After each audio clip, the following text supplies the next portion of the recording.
Paris Olympic 2024 मध्ये भारतीय खेळाडू मनू भाकरने शूटिंगमध्ये 2 ब्रॉन्झ मेडल जिंकत इतिहासाला गवसणी घातली.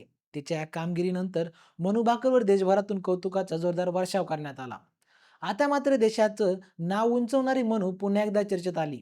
यावेळी कोणत्या विशेष कामगिरीमुळे नव्हे तर देशाच्या क्रीडा क्षेत्रातील सर्वोच्च पुरस्कार मेजर ध्यानचंद खेलरत्न पुरस्काराच्या यादीतून तिचं नाव वगळण्यात आलं.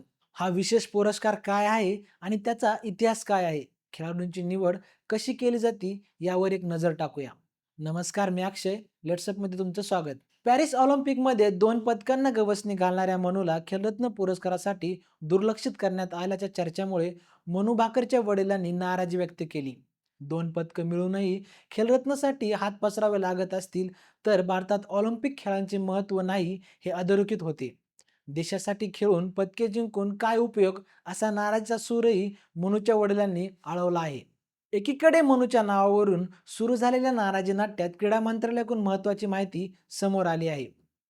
क्रीडा मंत्रालयातील वरिष्ठ सूत्रांनी सांगितले की खेलरत्न पुरस्कारासाठी अद्याप अंतिम यादी निश्चित झालेली नसून याबाबत क्रीडा मंत्री मनसुख मांडविया 1-2 दिवसात निर्णय जाहीर करणार आहेत.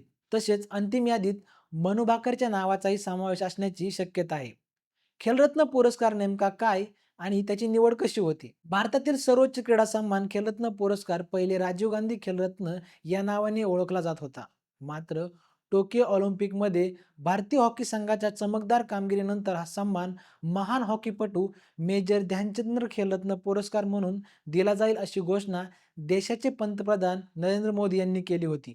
खेलरत्न पुरस्कार हा देशातील सर्वोच्च क्रीडा सन्मान आहे. आंतरराष्ट्रीय स्पर्धांमध्ये चमकदार कामगिरी करणाऱ्या आणि भविष्यातील स्पर्धांमध्ये खेळाडूंना प्रोत्साहन देण्यासाठी दरवर्षी हा सन्मान दिला जातो. याची सुरुवात 1991 साली झाली होती. पुरस्कारासाठी खेळाडूंची नावे कशी पाठवली जातात? युवा व्यवहार आणि क्रीडा मंत्रालयाने स्थापन केलेल्या 12 सदस्यीय निवड समिती विविध खेळांमधील नावांच्या आधारे विजेते ठरवते. सर्व क्रीडा महासंघ त्याचे नामांकन मंत्रालयाकडे पाठवतात. पदक, प्रमाणपत्र आणि रोख रक्कम असे या पुरस्काराचे स्वरूप आहे. नियमानुसार ऑलिम्पिक आणि पॅराऑलिम्पिकमध्ये पदक जिंकणाऱ्या खेळाडूंची या पुरस्कारासाठी थेट निवड केली जाते. याशिवाय नवीन नियमांनुसार खेळाडूंना वेगवेगळ्या आधारे गुण दिले जातात. त्यात 90% गुण त्यांच्या कामगिरीवर आणि 10% गुण त्यांच्या वर्तनावर म्हणजेच क्रीडा आणि शिस्त यावर अवलंबून असतात. उदाहरणार्थ, जर एखाद्याने गेल्या 4 वर्षात एकदा झालेल्या वर्ल्ड चॅम्पियनशिप किंवा वर्ल्ड कपमध्ये सुवर्ण पदक जिंकले असेल, तर त्याला सुवर्णसाठी 40 गुण, रौप्यसाठी 30 गुण आणि कांस्य पदकासाठी 20 गुण मिळतात. आशियाई क्रीडा स्पर्धेत सुवर्णासाठी 30 गुण, रौप्यसाठी 25 आणि कांस्य पदकासाठी 20 गुण दिले जातात. प्रथम हा पुरस्कार कोणाला मिळाला होता? देशातील सर्वोच्च क्रीडा सन्मान म्हणून ओळखला जाणारा खेलरत्न पुरस्कार सर्वात प्रथम बुद्धिबळ किंग विश्वनाथन आनंद यांना देण्यात आला होता. यानंतर पुढच्या वर्षी ते हा पुरस्कार बिलियर्ड्समध्ये गीत सेट्टी यांना, तर गेल्या वर्षी हा पुरस्कार हॉकीपटू राणी रामपालला देण्यात आला होता. तुम्हाला हा व्हिडिओ कसा वाटला हे आम्हाला कमेंट बॉक्समध्ये नक्की सांगा आणि असेच नवनवीन व्हिडिओ पाहण्यासाठी लेट्सअपला सर्व प्लॅटफॉर्मवर फॉलो आणि सबस्क्राईब करायला विसरू नका. धन्यवाद.